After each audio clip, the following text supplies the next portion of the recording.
नमस्कार। विश्व न्यूज 24/7 का हर दर्शकों को सादर प्रणाम, जोहर सलाम। दर्शक, मिडिल ईस्ट में जारी जंग का बीच अब इसराइल का पूरा ध्यान लेबनान पर केंद्रित हो गया है। जी हाँ, हाल के दिनों में ग्राउंड इंटेलिजेंस और हवाई हमले में भारी बढ़ोतरी देखी गई है।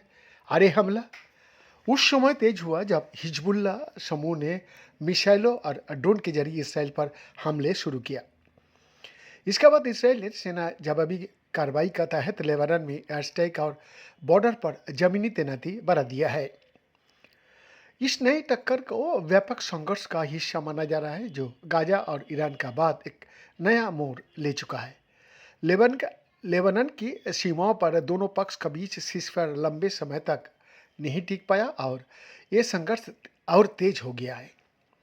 बैरूत के दक्षिणी इलाकों में बुधवार को जोरदार धमाके की आवाज सुनी गई और कई किलोमीटर दूर तक धुएं का गुब्बार देखा गया। प्रत्यक्षदर्शियों के मुताबिक धमाके के बाद आसमान में लड़ाकू विमान मंडराते दिखाई दिए। इसराइली हमले का तेज होने का साथ ही शहर का दक्षिणी उपनगर एक बार फिर संघर्ष का केंद्र बन गया है।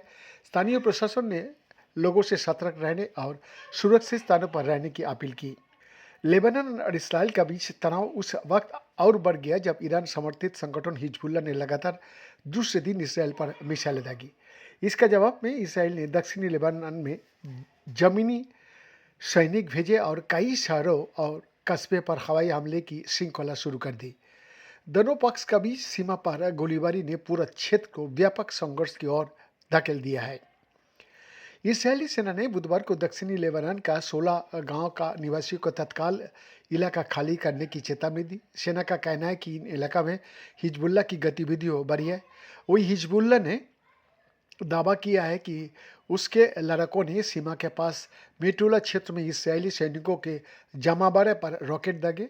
संगठन ने यह भी कहा कि यह कार्रवाई बैरूत के दक्षिणी उपनगर सहित दर्जनों लेबनानी शहरों पर हुए इसराइली हमले का जवाब में किया गया। पिछले 2 दिनों में इसराइली वायुसेना और जमीनी बलों ने लेबनान के दक्षिणी और पूर्वी हिस्से पर कई हवाई हमले किए। बेरूत के दक्षिणी उपनगर बेका वैली और अन्य इलाका में धमाका और विस्फोट की आवाज़ लगातार सुनी जा रही है। लेबनान का स्वास्थ्य मंत्रालय की ताज़ा रिपोर्ट के मुताबिक इन हमले में कम से कम 50 से 52 लोगों का मौत हो गया है और 150 से ज़्यादा लोग जख्मी हुआ। इन हमले के कारण अनेक लोग भागकर सुरक्षित स्थानों की ओर जा रहा है और हजारों लोग विस्थापित हो गया है। बीएन का exclusive report, Birsa news 24/7 Ranchi.